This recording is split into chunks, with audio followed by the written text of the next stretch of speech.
Bonjour et bienvenue sur l'espace dédié au site mécaniqueuniverselle.net. Alors le site en lui-même essaie de démontrer que l'humanité évolue progressivement vers son ultime perfection. Sans, sans, sans que nous le sachions clairement, sans en avoir vraiment conscience, depuis justement que nous nous sommes séparés des autres primates, nos cousins, nous évoluons vers cette ultime perfection. Quelque chose d'irrépressible nous conduit à, à cette finalité. Ce mécanisme est aussi en cours dans la nature, sauf que les, les autres espèces vont vers leur perfection dans leur cheminement. Mais c'est des perfections qui sont organiques pour la plupart. Euh, Bien qu'après, chez les mammifères supérieurs, on- il y a des perfectionnements techniques, sociaux, etc. Mais globalement, c'est un perfectionnement technique qui se déroule, mais de façon irrépressible. C'est-à-dire que les requins sont partis d'une forme et ont peaufiné cette forme pour être le plus fluide, ou les dauphins pour être le plus fluide possible dans, dans la mer. Ont peaufiné leurs relations sociales, leur, leur façon de communiquer, etc. Et on va le retrouver dans toutes les fourmis, les oiseaux, etc., etc. Toutes les espèces ont ce moteur à l'intérieur d'elles-mêmes. Et l'humanité, curieusement, a dû s'extraire enfin, s'est extrait du royaume de la nature pour passer dans le royaume de la culture. Et depuis, donc, c'est autre chose qui se développe. Le corps, évidemment, ça a été la première étape. Notre corps s'est modifié, etc. On s'est mis en position debout, on a sophistiqué le langage parce que nos cordes vocales ont changé. Enfin bref, tout un tas d'évolutions physiques qui ont conduit à l'homme actuel. Mais ce qui est le plus important, c'est notre évolution psychique, notre évolution euh, technologique, évidemment, qui sert notre évolution psychique. Et voilà, ce que je veux dire, c'est que la finalité de l'humanité, cette perfection pour l'humanité, c'est la fusion avec le divin, avec ce que nous avons découvert de ce divin, en somme, qui est intouchable, incommunicable, immatériel, etc. Voilà, le divin, c'est la nature. Il est dans la nature. Il est peut-être aussi à l'extérieur de l'univers, mais il compose l'univers, en tout cas. L'univers, c'est la représentation du divin sous sa forme la plus immatérielle, c'est-à-dire sous la forme des particules élémentaires. Les particules élémentaires, c'est le divin, en somme. Et donc nous sommes divins. Tout ce que comporte cet univers est divin, est constitué de divin. Nous sommes divins. Et notre rôle, semble-t-il, c'est d'incarner ce divin, de pouvoir le, l'exprimer de la meilleure façon, de le vivre, de l'incarner. Pour quelle raison? Ça, nous l'ignorons et on l'ignore. Pour l'instant, on l'ignore encore. Je pense que dans quelques siècles, quand on aura fini cette évolution, il faudra encore quelques siècles d'évolution, on arrive vers la fin de cette évolution, à mon sens, déjà, par rapport aux 300 000 ans d'évolution qui sont avant nous, et des millions d'années même. Donc, il reste quelques. On arrive à la fin, quoi, de cette concrétisation. Et donc, le fondement de cette perfection, c'est l'extase facile, la contemplation, l'état de nirvana, d'éveil, peu importe comment on l'appelle. Les religions ont déjà compris ça de façon intuitive. Euh, la société humaine a dû se séparer un peu du religieux pour pouvoir développer du spirituel, en somme, pour pouvoir développer l'humanité techniquement. C'était un peu embarrassant. Le religieux était un peu un empêcheur de progresser en rond, comme on pourrait dire. Et donc l'Occident a mis de côté le spirituel et n'en a gardé que le pire, c'est-à-dire le religieux de combat. Voilà, la croisade contre le mal, etc., etc. Toutes ces obscénités, en réalité, qui sont anti-spirituelles. Voilà, qui utilisent le pire du religieux pour massacrer, pour s'affirmer, etc., etc. Mais c'est notre façon d'évoluer encore. Tant que nous n'avons pas pris conscience de notre sens, de notre but, de notre finalité, et c'est une chose qui va se faire bientôt, eh bien nous évoluons de façon inconsciente, c'est-à-dire aussi par la destruction, la guerre, le chaos, la domination, voilà, par notre côté primaire, primate, le côté que nous avons encore gardé de nos origines primates. Mais ce côté-là va disparaître. L'humanité viendra à bout de ce désir de domination, de ce désir de violence, voilà, de la cruauté, de la guerre, etc., etc. On en viendra à bout. Voilà, ça c'est pour la présentation. Alors là, j'utilise depuis quelques jours cet ouvrage pour m'appuyer sur mes commentaires. Mais en lisant cet ouvrage, à la partie qu'il consacre à Ecce Homo, et donc dans Ecce Homo, à la partie où Nietzsche se peint par lui-même, Nietzsche peint par lui-même, une chose m'est apparue sur Nietzsche, c'est que, à mon sens, son psychisme était constitué sur la forme de l'autisme au potentiel, de haut niveau. Autisme, Asperger, on pourrait dire. Qu'il était atypique, ce qu'on appelle maintenant la pensée atypique, qui concerne 1 ou 2% de la population. Et ça m'a sauté aux yeux parce que depuis peu, j'ai fait un test et apparemment je suis dans cette configuration psychique. Dans cette configuration psychique, il y a des choses qu'on retrouve assez fréquemment chez les autistes. Par exemple, l'hypersensibilité au bruit, l'hypersensibilité aux odeurs, l'hypersensibilité au toucher, le désir de solitude, etc., etc. Et donc, à la lecture de cet ouvrage, je vous renvoie aux vidéos précédentes où ça fait déjà plusieurs vidéos que je consacre à Ecce Homo, donc à cette partie-là, ça me paraît complètement évident. Alors, je continue la lecture et éventuellement je commente. Outre que je suis un décadent, je suis aussi le contraire d'un décadent. C'est vraiment intéressant. Ce qui le prouve, par exemple, c'est que je choisis d'instinct les remèdes efficaces contre les maux qui m'assaillent, alors que le vrai décadent choisit toujours les remèdes qui lui sont funestes. Et ça, par exemple, c'est typique de l'autisme Asperger.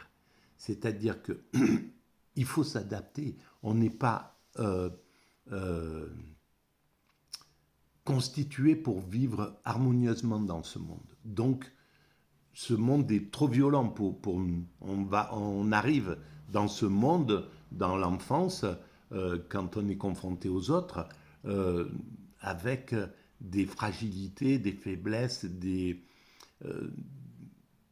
très importantes. Et donc, il faut, si on a la chance d'être ce côté Asperger, c'est-à-dire au potentiel qui va conduire notre esprit à trouver des stratégies pour nous adapter au monde. Et donc, on trouve le remède, en somme. On choisit d'instinct le remède efficace contre les maux qui m'assaillent. C'est exactement ça. Et donc, bien souvent, on va trouver des stratégies on va développer une personnalité particulière pour être touché le moins possible par les autres, pour souffrir le moins possible des rencontres avec autrui. Alors que le décadent, mais le décadent serait celui qui n'aurait pas les moyens, en somme, de trouver les clés. Eh bien, il va se faire du mal. Ça va être ces hypersensibles qui vont trouver des stratégies destructrices parce qu'ils peuvent pas, ils trouvent pas d'autre voie que celle-ci. Et là, Nietzsche, c'est l'inverse.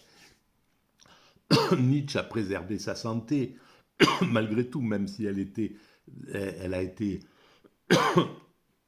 extrêmement, pas fragile, mais il a souffert de différents maux, et vraisemblablement, peut-être, à mon sens, des maux qui étaient aussi des réactions par rapport à l'agressivité ou à ce qu'il ressentait, ou à la gêne, ou à la difficulté de vivre. Quand il était professeur donc en Allemagne, il a été professeur pendant quelques années, il a été mis en invalidité, en somme. Il a été mis, on lui a donné une pension et on l'a sorti de l'enseignement. Mais ce qui veut dire que pendant des années, des mois, des années, il a dû montrer la souffrance qu'il avait à vivre cette expérience de professeur, etc. C'était quelque chose qui devait être très compliqué pour lui. Et donc, voilà, la société a vu quand même sa souffrance et l'a mis sur la touche, en somme, et lui a permis justement de faire cette œuvre magistrale qu'il a fait, en somme. Parce qu'il avait besoin de cette solitude qui est un autre champ de l'autisme Asperger, c'est le désir de solitude. Donc, alors que le vrai décadent choisit toujours les remèdes qui lui sont funestes. Pris dans ma totalité, j'étais sain. Au détail, j'étais décadent. Voilà, il a tout compris en fait de lui-même au fond sur cette. Mais décadent, c'est pas le terme. C'est beaucoup des termes qu'il choisit sont des provocations, voilà, des réactions par rapport à ce qu'on lui a dit, ce qu'on lui a projeté, etc. Mon énergie à me condamner à la solitude absolue, à me dégager de tous les liens de mon passé, la contrainte que j'exerçais sur moi pour ne plus me laisser soigner, servir, dorloter et médeciner, tout cela dénote que mon instinct savait de sciences infaillibles, ce qui à cette époque m'était par-dessous tout nécessaire. Voilà, c'est exactement ça. Il s'est écarté de, en fait, là, qui pouvait le soigner, le servir, le dorloter, le médeciner? Sa mère, vraisemblablement, sa sœur. Voilà, et cette pression, cette chose-là, qui mettait une sorte de pommade sur sa douleur de vivre, qui à l'époque n'était pas détectée. Il ne savait pas en fait qu'il était porteur de cette particularité psychique. C'est plus tard que ça a été éclairé par les psychologues. Et donc,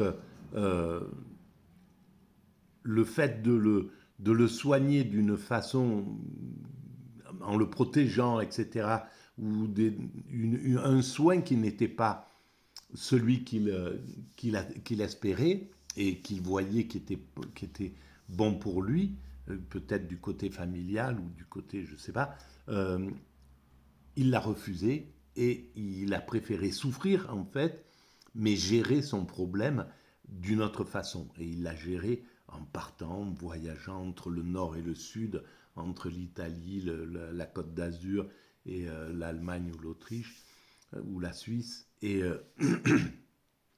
donc, en fait, en équilibrant, peut-être, c'est une façon aussi de le penser, en équilibrant son esprit avec le sud, l'émotionnel, et le nord, le rationnel, il a réussi à équilibrer son esprit pendant toute cette période, justement en profitant de ces deux particularités, parce que c'est clair que la mentalité en Italie, elle est différente de la mentalité en Allemagne. C'est une autre façon de vivre. Il y a un autre climat, un autre soleil, etc. Donc, c'est intelligemment, il a fait exactement ce qu'il devait faire. Comme moi, j'ai quitté la Côte d'Azur parce que j'arrivais plus à travailler et donc je me suis retrouvé voilà dans le centre de la France, dans un endroit où l'air est totalement bon et ça m'a soigné. Voilà, mais ça s'est fait instinctivement. Et en fait, il y a cette façon instinctive de gérer les choses. Alors après, je fis de ma volonté de guérir, de vivre, ma philosophie. Qu'on y prenne garde en effet, les années où ma vitalité descendit à son minimum furent celles où je cessai d'être pessimiste.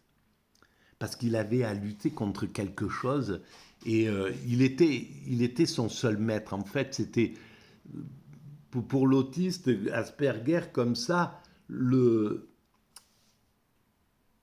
y a sans doute un désir d'être le maître de soi-même, en fait, de ne pas avoir... parce que la pensée atypique ne fait pas bon ménage avec la pensée typique. La pensée typique révolte bien souvent. Et donc, voilà, c'était important pour lui de le prendre comme ça. L'instinct de conservation m'interdit une philosophie de l'indigence et du découragement. Et cet instinct de conservation, c'était son œuvre, en fait, qui lui a permis aussi. Parce que l'œuvre, c'est le guide. C'est ça qui va nous sauver. Moi, quand j'ai découvert la mécanique universelle, donc quand j'ai écrit cette première phrase, que j'ai imaginé cette première phrase, l'humanité est destinée à atteindre sa perfection, et que j'ai commencé à chercher tout de suite à l'éclairer et à dire mais pourquoi j'ai écrit ça, est-ce que c'est vrai, j'avais aucune... Oh, je connaissais pas du tout ni la philosophie ni la spiritualité. C'était quelque chose qui était loin de moi. J'avais fait aucune étude et donc je suis parti là-dedans dans cette recherche et cette recherche m'a sauvé parce qu'en fait c'était exactement j'ai donné à mon cerveau exactement la nourriture qu'il lui fallait, c'est-à-dire une réflexion permanente, le fait de penser en permanence, de réfléchir en permanence, eh ben, c'était ça. Et de façon concrète, sur un but, sur quelque chose, c'était pas une façon, un esprit qui tourne sur lui-même, qui pourrait être présenté par la phobie, par exemple. Les phobies, c'est le cerveau qui va chercher, qui va tourner sur lui-même, mais pas dans un but constructeur. Et c'est ce qui donne la souffrance à travers la phobie. Et c'est peut-être une façon qu'on pourrait utiliser pour soigner, c'est-à-dire de, de diriger cette, cet esprit qui tourne sur lui-même, qui a besoin de réfléchir vers autre chose. Peut-être, moi, là, en fait, j'ai eu des phobies quand je ne trouvais pas l'issue, comme ça me rappelle, et ça a été un film qui a été très important pour moi quand je l'ai vu, c'est Mon oncle d'Amérique du professeur Laborie, où il y avait le professeur Laborie. Et donc, dans Mon oncle d'Amérique, il y a ces Depardieu qui ne trouvent pas de solution et on voit ces rats en cage qui n'arrivent pas à trouver de solution et qui vont se faire du mal en réalité en eux-mêmes parce qu'il n'y a pas d'issue à leur sortie. Et donc dans ce moment-là, euh, mon cerveau ne trouvait pas d'issue. Il travaillait à vide en somme.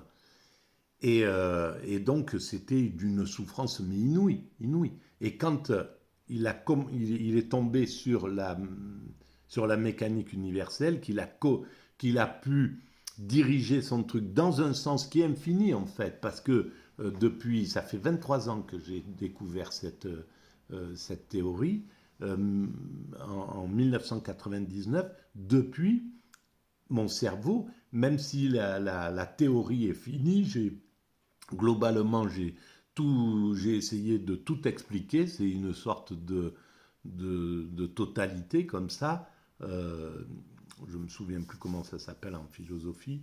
Euh, un système, voilà, c'est une philosophie à système. Et donc, j'ai, quand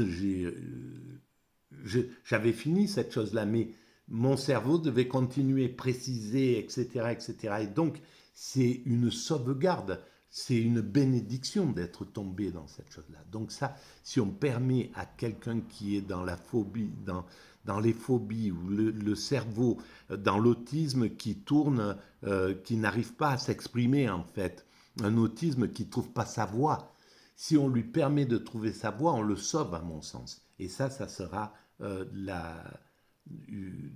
travail l'avenir. Voilà, j'arrête là pour cette vidéo. Voilà, si vous pensez que ces vidéos ont quelques intérêts, je vous propose de mettre des pouces, de vous abonner, c'est gratuit. Ça fait avancer la visibilité sur Internet pour les autres, pour ceux qui recherchent un peu ce genre de, d'explications. Voilà. Et puis, laissez des commentaires si vous avez envie, j'y réponds globalement tout le temps. Merci de votre écoute, à très bientôt.